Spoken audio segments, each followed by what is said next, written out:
Bismillah ar-Rahman ar-Rahim. Assalamu alaikum wa rahmatullahi wa barakatuh. As we welcome you once again to the airwaves of Salam Media on this Wednesday evening. It is Talk with Inayet Wadee, where we host panel discussions.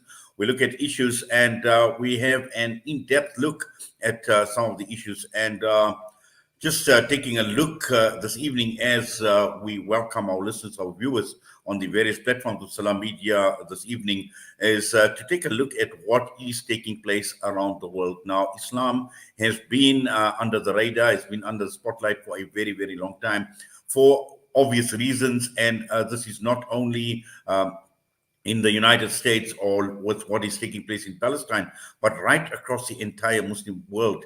And this has got a lot of bearing on what has taken place with the fall of the Khilafah. And we've seen over a period of time, and we will do some in-depth discussion on how this has actually impacted on the Muslim Ummah. And we've seen many people, we've seen many organizations throughout the entire period expressing huge or grave concerns as to the condition and the position that the Muslim Ummah find themselves in, and also at the same time looking at the ideologies that have trapped right across the entire world, the ideologies surrounding whether it's communism, whether we're talking about capitalism, we talk about the so-called secular democracies right across the entire world. All of this has impacted on Islam and the Muslim way of life, particularly in the West. And we've seen the British government that have been making all sorts of noises as well. And the announcement that had come through from the British Home Secretary, and this is now looking at specific or targeting specific organizations seeking to prescribe Hizb ut-Tahrir in the UK. And this obviously to censure debate about the genocide on Palestine, because we know right across the entire world, this genocide has been it's been a major talking point. We've seen protests right across the entire world. And this is the reason why we're talking with UK-based activists, none other than Brother Mazhar Khan. And we welcome Mazhar to the show this evening. Brother Mazhar, assalamu alaikum wa rahmatullahi wa barakatuh, and welcome to the show. Wa alaikum assalam wa rahmatullahi wa barakatuh, and thank you for having me and inviting me back. Yes, Mazhar, it's just so important to put context to this discussion that we are having. We know the announcement has come through with regard to prescribing Hizb ut-Tahrir, and we know the reasons, some of the reasons why, and we will explore those reasons. We'll try and understand what is actually playing out. But again, it's important for us to look at some of the historical background in the build-up, in the lead-up to these type of measures that governments like the British government are taking right now. And again, the point I made right at the beginning, a lot has taken place since the fall of the Khilafah. Yes, I mean, the thing is, when a government starts to ban, that's usually the last measure left to them, because everything else has failed. And when it comes with regards to Palestine, when it comes to regards to what the West is doing in the Muslim world, they can't now put a cohesive argument together to justify what they are doing. So now they're resorting to banning people. With regards to Palestine, and Brother Inayet, it's not just the Muslims now across the world. Many non-Muslims now see the duplicitous nature of Western countries around the world, and the hypocrisy and the violence that they are inflicting on other people. So even though the entire Western world, all their media is singing from the same hymn sheet, all of them are talking about the same thing. All of them are talking about October the 7th, about what happened on that day, and about the right of the Zionist occupiers to the right to self-defense, and the fact that the genocide is being committed, they're turning a blind eye to that. Every single Western media is talking about this. But we as Muslims, obviously we're giving the real picture of what's going on. And we find now that the vast majority of the world's population is not buying the mainstream narrative from the BBC, from the CNN, from Sky News, or whichever national media channel. They're not buying it anymore. And we've seen huge demonstrations in Britain, France, America, and all over the world. So they've lost the argument. They've lost the moral argument, and they are no longer able to convince their own people, even with the power of their media and the power of their governments and everything that the state has at its disposal. They have not been able to convince their own people. So actually, it's quite a worrying time for the Western powers that they've got themselves in a position where the majority opinion of the world is against them. And now, obviously, Hizb ut-Tahrir, the group they are trying to ban, or which they have proscribed from Friday onwards, they've been very specific in what they've been saying. They've been saying very clearly that the immediate response to what's happening in Gaza has to be for the Muslim countries to send their armies to defend the Muslims of Gaza. This is the only practicable, viable thing that can happen in the short term. And that's been a very specific call. And that is resonating in the streets of the Muslim world. And I'll tell you why that is the case. Me and you, we live in the non-Muslim world. You live in South Africa, I live here in the UK, and we are very upset at what's going on. And we are boiling. What's happening in the Muslim streets and the Muslim capitals is far worse than how we feel. They are feeling this more than we are feeling this, especially countries like Jordan and Egypt who surround Palestine, because many of the people living in these countries are former refugees or related to people in Palestine or Palestinians themselves. So it's creating a lot of pressure in the Muslim world. And this is worrying the Arab governments. Even the King Abdullah said last week that, it's going to be very difficult for this not to spread. And I take that as coded language to the West saying, look, you need to help us here because we can't hold it anymore, because they themselves are illegitimate and they're feeling the pressure. And I think just a couple of days ago, there was reports that some members of the Egyptian armed forces went across the border and shot at the occupying forces in Palestine. So we can see now that, that this is boiling over, and the West now, I think one of the measures they're using, obviously, as I've mentioned, is trying to ban and try and send a message to the Muslims that we'll ban you, we will arrest you, and we will put you away to strike fear. But we as Muslims, we shouldn't be scared, and we are in the same struggle. So if our brothers in Palestine are suffering so much, it is upon us to step up to the plate and speak up and give the voice to the voiceless and argue their case and call for the Muslim Ummah to resolve this issue. Because I think it's exposed a lot of things. It's exposed one thing to the Muslims, it's exposed the hypocritical rulers. Many people put hope in some of the Muslim rulers. Now I think very few people put hope in those rulers because they have been exposed. Countries like Turkey have been supplying daily produce and fuel to the occupiers. Egypt has been withholding aid which has been sold by the Muslim Ummah. The Gulf Arab countries and Jordan are providing bases for the Americans to fly their planes and for them to receive weaponry to give to the Zionists. So you can see that there is open collusion with the Arab regimes and the Muslim regime surrounding Turkey, surrounding Palestine. So what the Muslims should now realize is that this global world order is not set up to protect you and me. It's not there to protect the rights of the oppressed. It is there primarily to protect the Western hegemony over the world.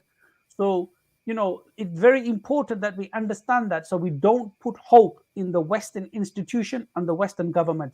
We need to solve our problems through our own means, and that the means Islam gave us is the Islamic government, Islamic Khilafah. We don't have that. So that has to be our project. The global project has to be to re-establish independent Islamic political authority in the world, not just for the sake of the Muslims, but actually for taking care of Muslims and non-Muslims and the whole planet, because this is the right Muslims have, and because we've vacated that, this is the chaos that's taking place in the world today. Yes, and also I think what is important is that connection that we need to have with the Khilafah. And this is where an organization like Hizb ut-Tahrir have been saying for a very, very long time. It's about liberating ourselves. It's about liberating our minds, and at the same time challenging the ideologies that we see that are so prevalent and so prominent right across the entire world. But at the same time, looking at Islam as a solution, looking at ideological Islam, challenging this hegemony, which is driven largely by the elite, which is driven largely by capitalism as well, Mazhar. And this is the reason why we're seeing all of this actually playing out.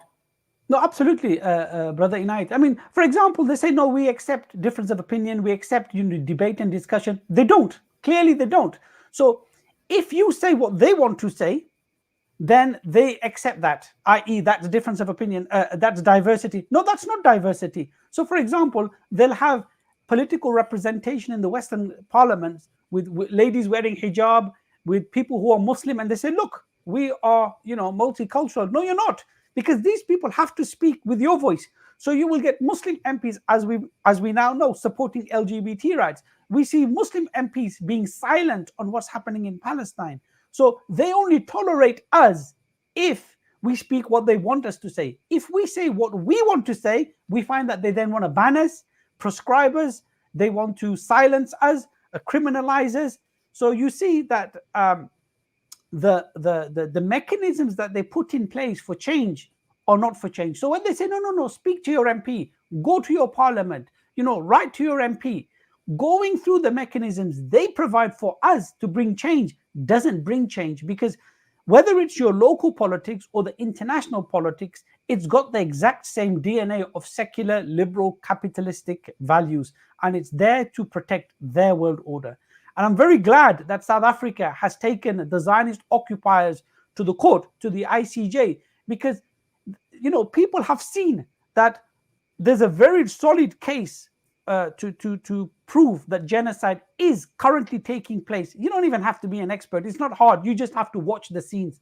You can't claim you are protecting civilians and doing strategic strikes when there is total 100% destruction of northern Gaza.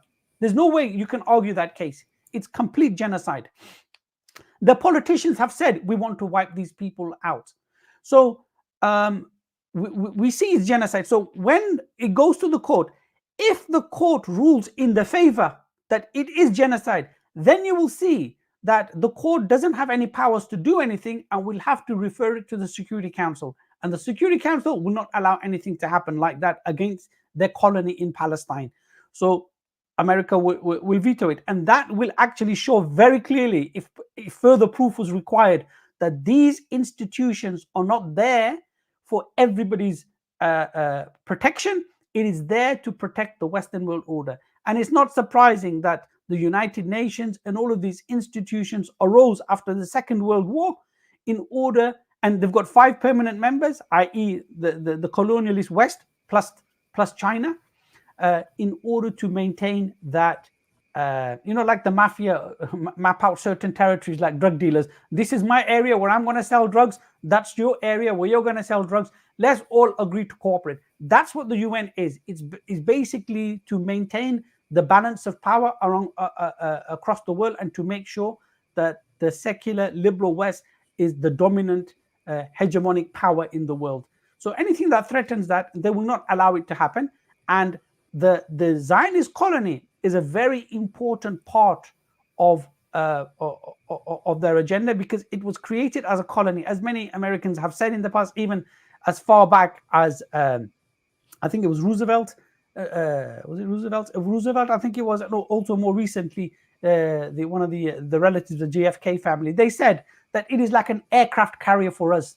The occupation, the Zionist colony, what they've created in Palestine, they view that as an American outpost, as a Western outpost that we can rely on, because they know we can't really rely on Saudis or the Egyptians or the Jordans or any of the Muslim countries, but they can rely on a European colony in the heart of the Muslim world if it's needed. They've got stockpile of weapons there that people didn't know about. It recently came to light now that the Zionists are now using those stockpiles of American weapons that the Americans had put there for their use. So what was that weaponry there for? It wasn't to bomb the Zionist occupation, it was to bomb the Muslims. So it's The Zionist colony in Palestine is part of that Western world order, and that is treated as their base in order to nip any kind of uprising that may or may happen in that region. And if a government's going to get toppled, they are there ready. So therefore, they are going to defend this. And the ICJ or the Security Council, the United Nations, is not going to oppose that because the Americans control that. So I think it's going to become very clear to the Muslims and to the non-Muslims that we don't live in a fair world. We don't live in a world that is equal for all. It is there to protect the Western powers, not even the Western people, because they don't even care about the ordinary working people in the Western world. They only care about the corporate, powerful people. And that is what those institutions for. So the fabric and the DNA of the UN is the same as the fabric of the Western democracies that exist. So we can the only legitimate way to politically protest is through these institutions, and nothing happens. So many Muslims joined politics in Britain. I know. I mean, I've been involved in Islamic Dawah 30 years with the honest and sincere motive that we want to enter politics for the sake of Muslims. Those same people today are now supporting LGBT rights and remaining silent on Palestine, meaning that when you start to use their tools, you will not be able to open your voice. So if you stay independent from that, they can't regulate what you say. And because they couldn't regulate what we say, now they are using the legal power to ban and prescribe a voice they don't want the rest of the world to hear. And that is the zulm, the oppression, and the injustice that the Western powers are doing throughout the world, and more specifically and acutely in what's going on in Gaza. Remember, it's not the Zionists. The Zionists are not the real actors. The real actors are the Western powers who are supporting and giving the green light to the Zionists to do that. And you in South Africa know that very well. When the Afrikaners were imposing apartheid on you, they would not have been able to do that if the Americans and the Western powers did not oppose them.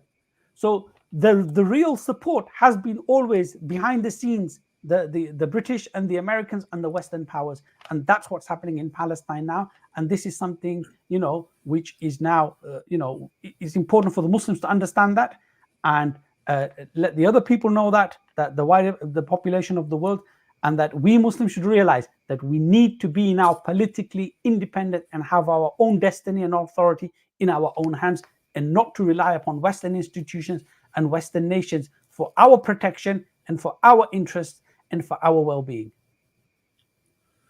Mazhar, I'd just like to unpack, why a government like the British government would go so drastic in terms of prescribing an organization like Hizb ut-Tahrir.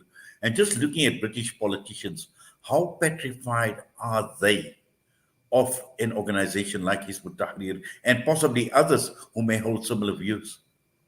I think it's not specifically Hizb ut-Tahrir. They're trying to they are going to prescribe Hizb ut-Tahrir, but I don't think it's specifically Hizb ut-Tahrir. I would rather say they're trying to prescribe ideas and values, and using this as a threat to the rest of the Muslims. That if you speak like they do, you're going to get shut down as well. But alhamdulillah, most of the Muslim organizations have come out and said this. Many people have issued statements. Many organizations, many ulama, saying that we reject this because it is what they are trying to claim is that Hizb ut-Tahrir is a terrorist organization. Nobody has ever demonstrated that, because they are clearly not. They are an intellectual, ideological party and always have been. So that's what they are trying to do. One is to scare the Muslims and scare people that if you speak like this, we will ban you. And the other thing is, what they want to do is silence the Muslims and ban people saying things that they don't want the rest of the world to hear. I don't think it's specifically about Hizb ut-Tahrir, but it is about what they speak about and what the Muslims are speaking about, and that is armies to Al-Aqsa. Why is it that the Muslim armies are not acting? So America and Britain can now bomb Yemen. They didn't go to the United Nations. There was no judicial oversight. They did not have some kind of a process. They just decided, we are going to bomb Yemen because they are bombing our ships. 30,000 Muslims have been slaughtered in Palestine. Do we not have a right to ask our Muslim armies to intervene? If you can intervene to protect shipping containers, and remember this, the Houthis, who have been attacking the shipping lanes, passing their coast. Not a single person has been killed. Yet, Britain and America consider that enough for them to go and bomb Yemen. So when 30,000 Muslims and 30,000 innocent people, and not just Muslims, even Christians amongst them, 30,000 innocent people have been slaughtered in Palestine, is that not enough for us to say to Egypt, to Turkey, to Jordan, to Pakistan, that are you not going to act? And I think this is a very clear message, which I think is something which is hurting them. That this particular call, which you know, there is discontentment in the armed forces. We've seen that in Egypt. We know about that in Jordan. People in the streets are openly calling to the armies, what are you doing? There's people in Pakistan saying, you know, women, you see this on TikTok videos, going to the army and saying, do you want our bangles? Do you want to wear our bangles? Did you join the armies to wear bangles? Because if you did, we've got bangles. So, you know, people are now goading the armies. Why did you join this? And many of us know that many people in the Muslim armies are honest, sincere people with Iman. And it is those people we are appealing to, those who are trained to use military weapons, those who are trained to use tanks and planes and missiles, that go for Allah's sake. For Allah's sake, you are the only ones that can go and help the Muslims in Palestine. And you are capable of doing that. If a handful of people in Palestine have bogged down the Zionist occupying force for 3 months in Gaza, 3 months, a highly weaponized army that the Zionists have, they have not been able to defeat the resistance in Palestine. How much more effort do you need to do that? You don't need that kind of this army is not capable. The Zionist is not capable of fighting. So if the Muslim armies move, you can stop this from happening. And I think this is a message that needs to continue, because this is what's hurting the West, that we are specifically talking about the Muslim armies.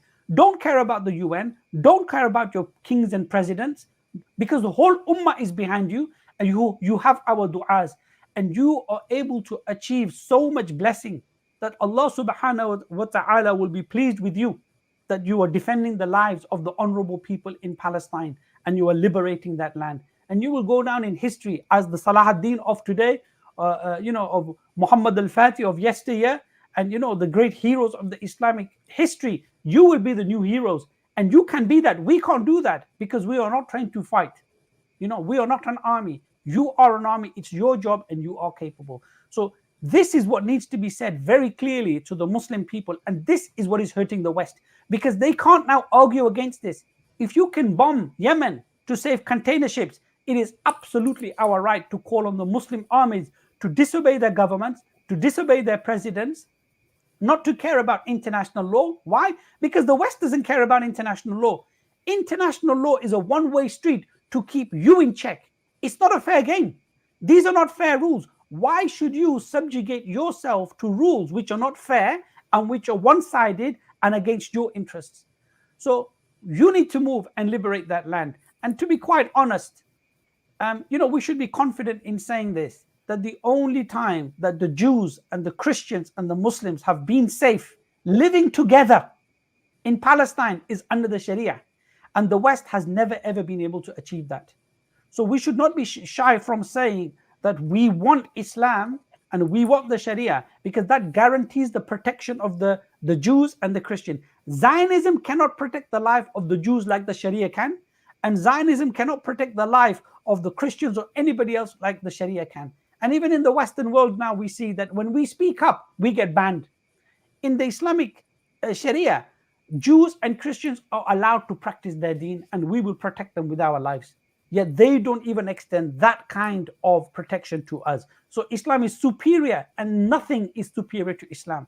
So we should not be shy from saying that we want Islam to return to that land, and we want harmony to return to that land, and that can only be achieved by Islam. And we should say that. We shouldn't feel shy that no, we want democracy and this and that. Democracy has failed in the West, and it's failed everywhere else where it's been. Where has democracy worked in the Muslim world? It's not worked. And now you see in the West that it's there primarily to look after the interest in corporate powers. I don't know if you've been following the local news in the UK, but there's a big story in the UK at the moment about the the post office, which was supposed to be a lovely institution that everybody trusted and everybody liked. And it showed how the post office hounded the small people that ran the post office up and down the country because they were using a faulty IT system, which was not allowing their books to balance. And they were forcing the postmasters in the little post offices in the villages and towns in the UK to pay out of their own pockets to settle the books, even though there was no loss. No money had got missing, but because the computer system says that 10,000 is missing, 4,000 is missing, you have to pay. So these people were persecuted and hounded. Some of them committed suicide. Some of them had mental problems. Marriages broke down. Families were destroyed. And now, after fighting for 20 years, they've admitted that the system was wrong and they tried to cover it up. And you know what the worst thing about this is? Not that 20 years have elapsed. That those people who knowingly ruined the lives of people, all they said is, oh, we're sorry. We're sorry about it. Yes, this happened. We're sorry. So the rich and powerful say sorry and they get off. But the ordinary people went to prison for crimes they didn't even commit. That's your liberal, secular, democratic order. And this is not just one incident. There's been many incidents like this over the years, where the rich and powerful just apologize and it's all forgiven, but the small guy on the street has to go to prison to pay for alleged sins which he didn't even commit. So we're seeing that even in the Western world, a lot of people are now distrusting of the establishment, which is why the people are not buying the narratives about Palestine. And people are distrusting of the main parties. So here in Britain, the Conservative Party and the Labour Party, many people are now, they don't trust these parties. And so now you get fringe movements coming about. So there's a rise of xenophobia. There's a rise of extreme nationalist parties. There's a rise of fringe parties. Why? Because they don't believe in the mainstream. And you see that xenophobia is on the rise in France and in America and all of these countries. And the motivation behind this is because we are against the establishment. Why is Donald Trump so popular in America? Because he claims to go against the establishment, even though he's part of the establishment, but the people think he's against the establishment because the system hasn't been able to look after the ordinary people. So this system has failed in the West. So, you know, Muslims shouldn't be looking to this as some kind of model for harmony in the Muslim world.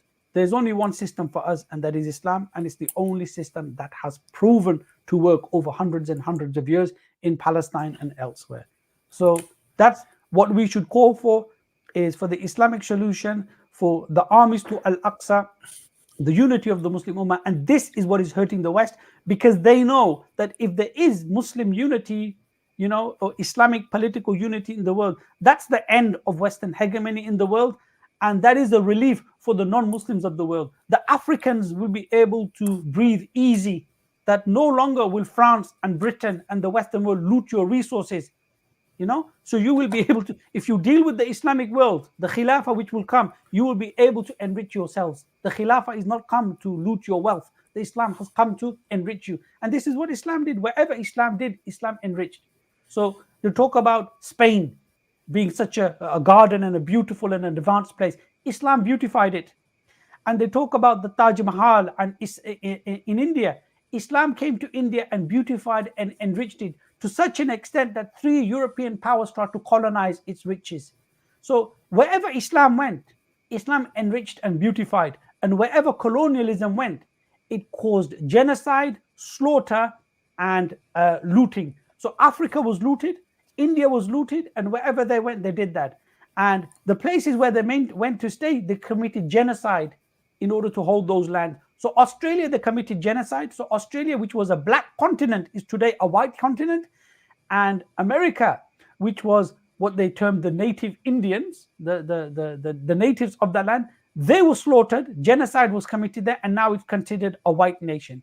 So the only places they've managed to hold are those places where they went and committed genocide. And this is what they're trying to do in Palestine in order to allow the Zionists to establish their state.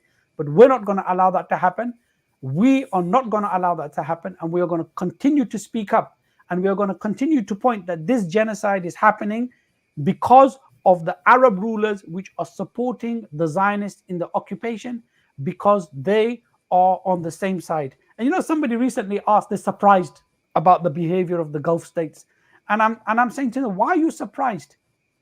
Don't you know that the Gulf states are basically colonies created by the West after the fall of the Khilafah, and the Zionist colony in Palestine was created after the fall of the Khilafah. Their history is the same. They were created by the West, and they were there to sort of become caretakers of those lands for the benefit of the West. And this is the purpose they are serving. So they have the same agenda. They've only been lying to you for all this time that, you know, we are Muslim, or we are Arab, or we are looking after your affairs. That's been exposed now. So they came into being, both of these colonies, the Gulf states, the Arab states, and the Zionist state, in the aftermath of the Khilafah. And inshallah, when the Khilafah comes, these fake states will go. And then people, whoever they are, Muslim, non-Muslim, Christian, Jew, will be able to live in peace and security, because Islam is the only guarantor of that, and has proven that over time. Yes, and also, Brother Mazhar, I hear what you say. You know, today it's Hizb ut-Tahrir, tomorrow it could be someone else, and this is all about calling for an Islamic system of government, which is problematic. And this is not only problematic in Europe or in the West.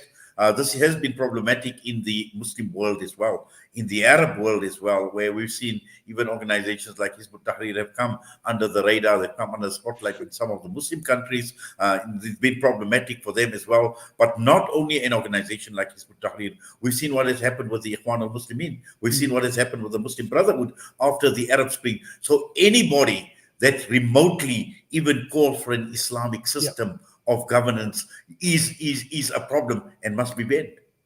Absolutely. So, you know, even Ikhwan Muslimin, they will try to label them as terrorists, or any Islamic political movement, they'll label as terrorism.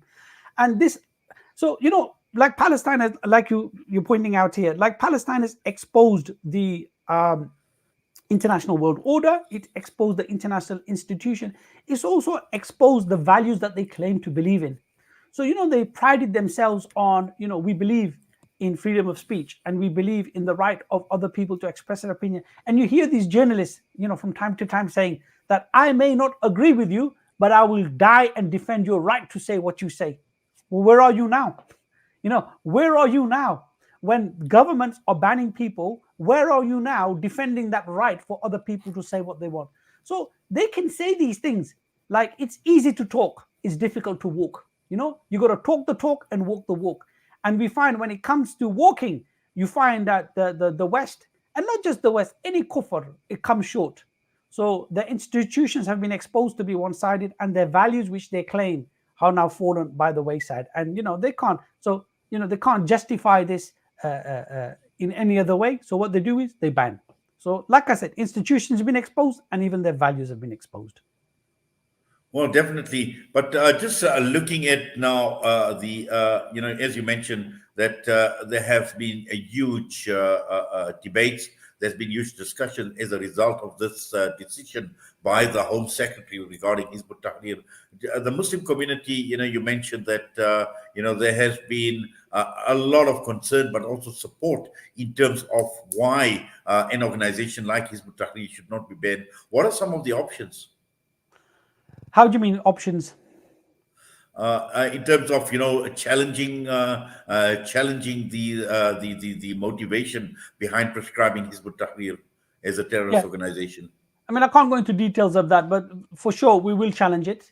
We will challenge it, and we'll try and overturn the prescription, because this is not the first time. You know, there's been 2 other occasions when they've tried to ban Hizb ut-Tahrir, but each time when the politicians have tried to ban, when it goes through the process, it's failed, because there's just their claim is so outrageous that they can't even manufacture evidence in order to make that claim. So it's failed, and inshallah it will fail again. But even if it doesn't fail, their motive is to try and silence the Muslim voice. But this time round it's different, because the Muslims have seen enough in the last 20-30 years since 9/11 about the hypocrisy of the West, that they said it's about terrorism and stuff. People know it's got nothing to do about terrorism. It's about maintaining their hegemony in our world. So even when the Muslims react in the Muslim world, they call it terrorism. No, it's not. Now Muslims are saying, no, it's not terrorism. They are trying to resist the tyranny in their countries, which is supported and sponsored by you. You are the sponsors and the backers of terrorism since the fall of our Khilafah, and even before that with your colonialism. You are the experts in terrorism, where you went to Australia, America, India, Africa, wherever you went, you are the violent ones. And so now we find Muslims, many more Muslims are much more confident to say, no, we don't accept this. We are not going to be silenced. And this is the exact stance the Muslims need to take. How many people are they going to proscribe? How many are they going to ban? How many are they going to arrest? You know, so we need to keep speaking up. And that is the best strategy for the Muslims, is not to feel coerced into silence, but to speak up and to trust in Allah subhanahu wa ta'ala. And, you know, and argue the case, because when you speak the truth, you have nothing to fear. You know, they want to call groups like Hizb ut-Tahrir terrorists. There's no evidence for that. They want to call groups like Hizb ut-Tahrir anti-Semitic. Hizb ut-Tahrir is not anti-Semitic. Islam is the protector. You know, I haven't got the reference at hand, but a Jewish university did research into their history, and one of the professors concluded that had it not been for Islam, Judaism would have been wiped off the surface of the earth, because the Jews were protected by the Muslims and they were persecuted, expelled, and slaughtered by the Europeans. So it is not that the Muslims or Islam is anti-Semitic. Europe is anti-Semitic. Europe is as anti-Semitic as probably as Fir'aun. You know, Britain has expelled the Jews in their history. France has expelled them. Germany has expelled them. Spain has expelled them. The Papal States have expelled them. Virtually almost every European country has expelled and persecuted the Jews over the last 115 years, 1500 years.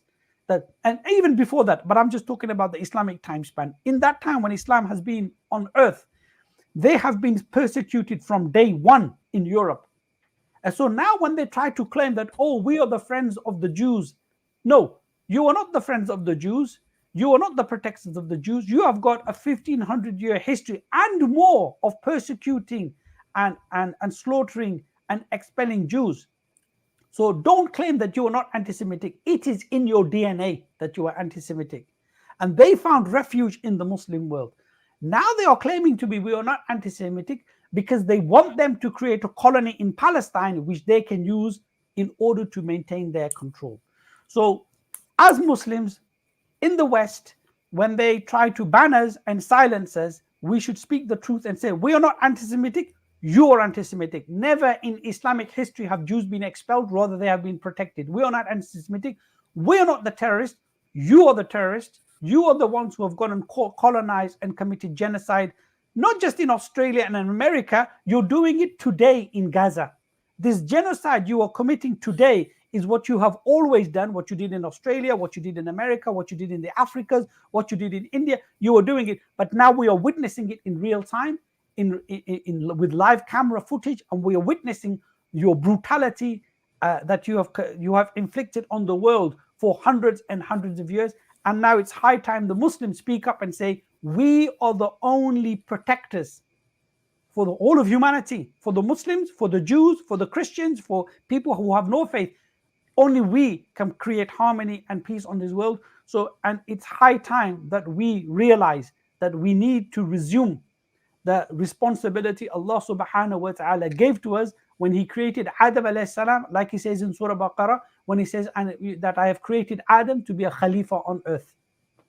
So we need to again resume that identity that Allah subhanahu wa ta'ala gave for us as the caretaker, his vice regent on earth, to look after the earth according to his will and according to his laws.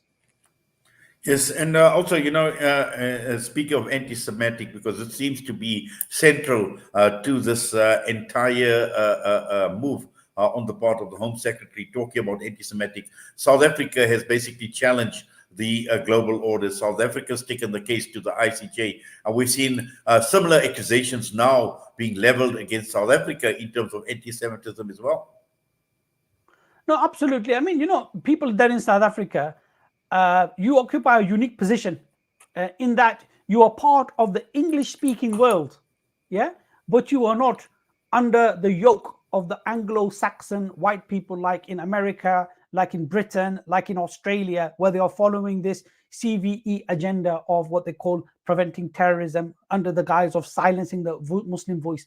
So it is, the responsibility is even greater on the Muslims of South Africa to speak up and to spearhead the voice in the English world, so they can hear, the English speaking world can hear the arguments to expose their governments and the corruption and the persecution they're committing. So, you know, the ulama in South Africa, people like yourselves, like journalists, like thinkers, the Muslim Ummah, and even the non-Muslim people of South Africa, you should see that you have a unique platform that you should absolutely utilize and speak up and not feel intimidated and not feel that you can be silenced by the West, but and speak the truth. So, you know, a lot of the world will be looking to you, and you've done something by going to the ICG to show the people that, you know what, we too can speak up, and we too can argue, and we too can present a case, and, you know, and expose the West.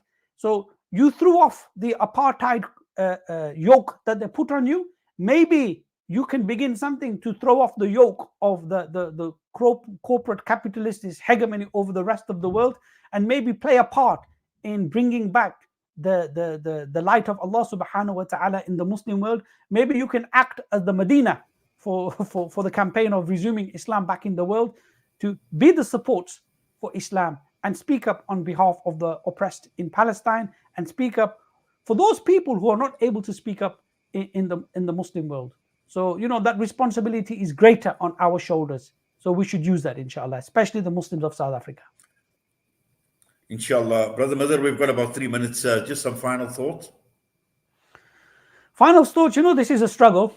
And Allah subhanahu wa ta'ala says that, do you think you will say believe and I will not test you?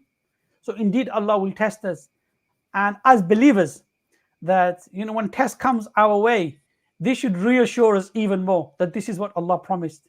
And this is exactly the words of the Sahaba radiallahu anhum when the allied forces surrounded Medina, and the Munafiqeen were trying to create panic within Medina, and it was an existential threat to the existence of Medina. And they were saying that your prophet is seeing these big dreams of liberating the cities of Persia and Rome and Yemen, and we can't even relieve ourselves in the middle of the night. How is it the Sahaba responded? He goes, this is exactly what Allah and His Rasul promised. This is exactly what Allah and His Rasul promised. So these difficulties, you know, we should put our chests out high, and we should say, yes, this is what Allah promised. This is a challenge, and we will meet the challenge. You know why? Because Allah's got our backs. We have Allah subhanahu wa ta'ala, and they have no one. And we have the promises from the heavens, and they have nothing. And the victory is for the Muslims, and they have nothing. And the fate and the decree which wrote what is going to unfold, that Palestine will be liberated, that the Ummah will succeed, and the Khilafah al-Rashida will be reestablished, all that has been written, the ink has dried.